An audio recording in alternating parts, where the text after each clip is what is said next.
That's going to give us a time under tension of 50 seconds. Now, why do we want that? If you don't know the answer to that, you need this video. Let's talk about tempo. All right, today I'm just going to do a quick rundown on tempo. This is something that's very popular in some circles. I've seen some people say they really don't like it, and I think a lot of personal trainers are only sort of vaguely aware of what it is and not really sure how to use it. So we're going to go over what it is, how to use it, and why I think it's important. To the best of my knowledge, tempo is something that got introduced to the larger strength and conditioning community by Ian King and Charles Poliquin, probably way back in the 80s. I first heard about it in the 90s when I know for sure Charles, I'm not sure about Ian. I know they both wrote articles that I've read way back in the day. So basically, we have some old school strength coaches that a lot of people aren't even aware of today. Although I've been to seminars and people still talk about them. I won't go off on too much of a rabbit trail there, but they both introduced the idea of tempo. Now, I believe Ian King used a 3-digit tempo and Poliquin used a 4-digit tempo, and that's the one I've used for most of my career, so that's what I'm going to talk about. So tempo is comprised of 4 numbers. And regardless of where the exercise starts, the numbers always mean the same thing. So the very first digit, and we'll just go with 4010 because that's a real basic tempo that you see a lot. The first number always means how long it takes you to lower the load, whatever the exercise is. So in the example of a back squat, even though we start at the top, if the tempo is 4010, we're going to take 4 seconds to go down. If the exercise is a deadlift and we have the same tempo, 4010, it means once we get to the top of the lift, we're going to take 4 seconds to lower that load. The second number, which is going to be a 0 most of the time, but not always, it depends on what strength quality you're trying to improve, indicates if there's going to be a pause at the end of that range of motion. Okay, so let's say instead of 4010, we had a 4110. That would mean at the bottom of that range of motion, so let's say on a deadlift, once we get to the bottom, we're going to pause on the second for one, we're going to pause on the bottom for a second before we continue the lift. And that would apply to whatever the lift is.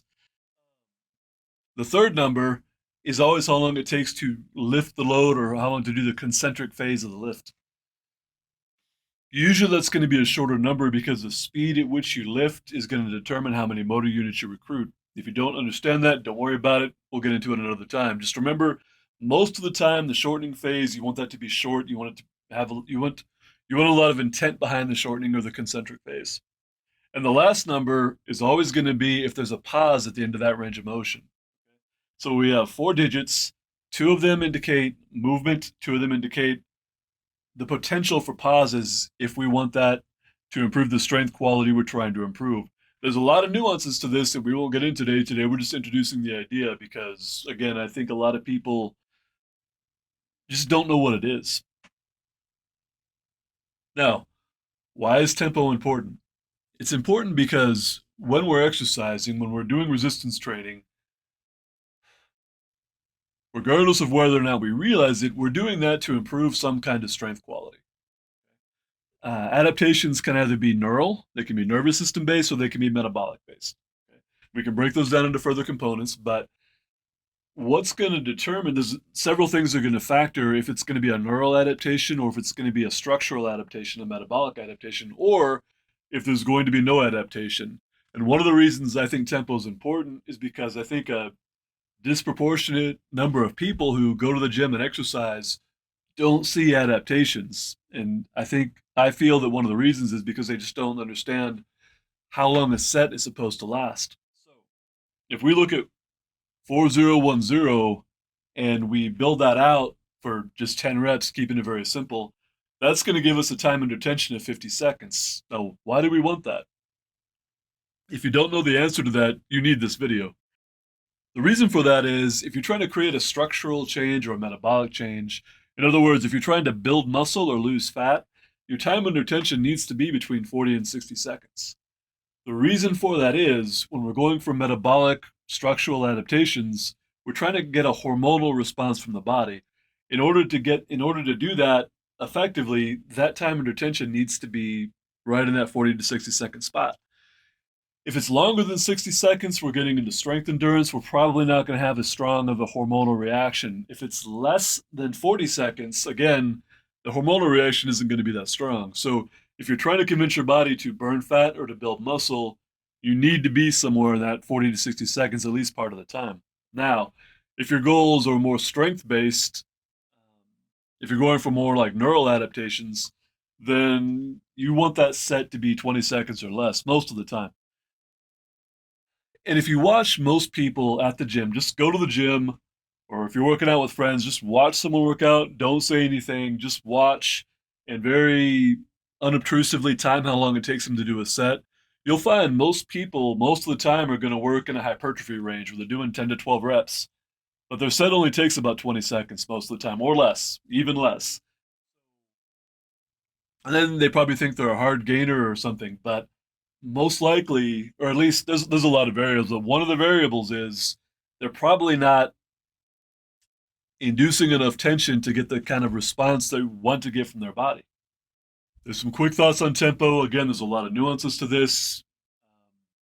We could talk about the stretch shortening cycle and a lot of other things. It all goes back to what strength quality you're trying to improve. Almost everything goes back to what strength quality you're trying to improve. How to get started with tempo if you've never thought about it. 4010 is a good place to start. Okay, so that means 4 seconds down, no pause at the end of the eccentric range of motion, 1 second shortening or concentric phase, and then no pause at the top. And then I think I have some other videos where I've talked about this before, but I'm building things out, so I'll go into more detail in the future. I will add, keep in mind that 4010 tempo is really good for compound joint movement. So things like squats, deadlifts, overhead presses, dips, pull-ups, bench press, so on and so forth. It's really good for stuff like that. And it's okay for some single joint stuff. So for like leg curls, which are more important than a lot of people realize, because you need to train the knee flexors and even bicep curls. But if you're doing something like wrist extension or wrist pronation, because the range of motion is going to be really short, a 202 a 2020 tempo is going to be more appropriate most of the time. A lot that can go into this. The take home message is if you're trying to induce some kind of structural change, you want that set to be 40 to 60 seconds. If you're going after more of a neurological change, if you're focused on getting stronger, it probably needs to be 20 seconds or less. And if you want to learn more about tempo before I get into my next, whenever I get to it next, look up Charles Poliquin, look up Ian King. They wrote a lot, so there's a lot of information out there. All right, thanks for watching. Little things add up.